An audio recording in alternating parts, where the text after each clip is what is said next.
নমস্কাৰ আসাম টেট.com আপোনালোক সকলোকে পুনৰবাৰ স্বাগতম জনাইছো। আজিৰ ভিডিঅ'ত আমি আলোচনা কৰিবলৈ গৈ আছো জেনেৰেল নলেজৰ ওপৰত 10টা মান গুৰুত্বপূৰ্ণ আৰু প্ৰয়োজনীয় MCQ সমূহ যাৰ যোগেদি হ'বলগীয়া প্ৰতিযোগিতামূলক পৰীক্ষাৰ প্ৰস্তুতিত আপোনালোকক বহুখিনি সহায়ক হ'ব।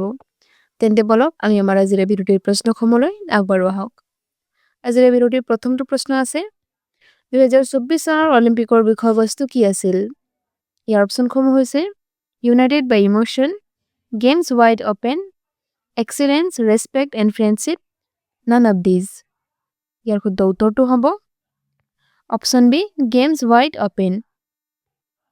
প্ৰশ্ন নম্বৰ 2 অসমৰ মুঠ এলেকাৰ কিমান শতাংশ বনাঞ্চলৰ অধীন? অপচনসমূহ হৈছে 21%, 34%, 42% আৰু 27%.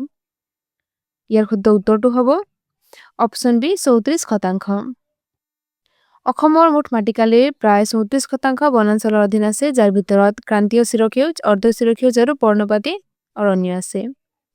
এই অৰণ্যসমূহত এশিঙীয়া গঁড়, এছিয়ান হাতী আৰু অসংখ্য স্থানীয় প্ৰজাতিকে ধৰি সমৃদ্ধ জৈৱ বৈচিত্ৰ্য অন্তৰ্গত। প্ৰশ্ন নম্বৰ 3 ব্ৰহ্মপুত্ৰ প্ৰায় কিমান কিলোমিটাৰ দীঘল? ইয়াৰ অপচনসমূহ হৈছে 900 কিলোমিটাৰ, 1000 কিলোমিটাৰ, 1500 কিলোমিটাৰ আৰু 2900 কিলোমিটাৰ। ইয়াৰ শুদ্ধ উত্তৰটো হ'ব অপচন ডি 2900 কিলোমিটাৰ। ব্ৰহ্মপুত্ৰ বিশ্বৰ অন্যতম বৃহৎ নদী। ই তিব্বতৰ উৎসৰ পৰা ভাৰত আৰু বাংলাদেশৰ মাজেৰে প্ৰায় 2900 কিলোমিটাৰ বৈ যায়। ই অসমৰ জীৱন ৰেখা ব্ৰহ্মপুত্ৰ উপত্যকাত কৃষি, পৰিবহণ আৰু জৈৱ বৈচিত্ৰ্যক সহায় কৰে। প্ৰশ্ন নম্বৰ 4 অসমৰ সৰ্ববৃহৎ জলাশয় কোনটো? ইয়াৰ অপচনসমূহ হৈছে সোণবিল হ্ৰদ, কুমৰী বিল হ্ৰদ, দীপৰ বিল আৰু কাহাণ্ডুবি হ্ৰদ। ইয়াৰ শুদ্ধ উত্তৰটো হ'ব অপচন এ সোণবিল হ্ৰদ। প্ৰশ্ন নম্বৰ 5 অসমৰ কোনখন নদীত নদীৰ ডলফিনৰ বাবে জনাজাত?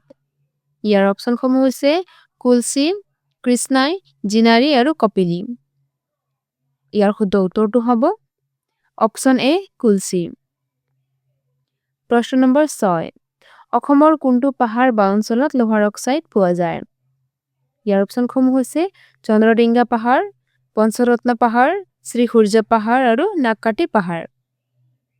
ইয়াৰ শুদ্ধ উত্তৰটো হ'ব অপচন এ চন্দ্ৰডিঙ্গা পাহাৰ। প্ৰশ্ন নম্বৰ 7 কাটনিবাৰী ঘাট নামৰ চুটিগল্প সংকলন কোনে লিখিছিল? ইয়াৰ অপচনসমূহ হৈছে সৌৰভ কুমাৰ চলিহা, মহিম বৰা, মামণি ৰয়ছম গোস্বামী আৰু হীৰেন ভট্টাচাৰ্য।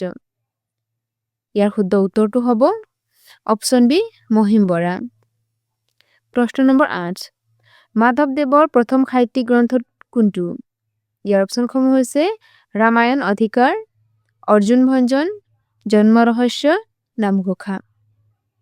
ইয়াৰ শুদ্ধ উত্তৰটো হ'ব অপচন চি জন্ম ৰহস্য। মাধৱদেৱ আছিল শ্ৰীমন্ত শংকৰদেৱৰ প্ৰধান শিষ্য আৰু অসমৰ বৈষ্ণৱ আন্দোলনৰ এজন মূল ব্যক্তি।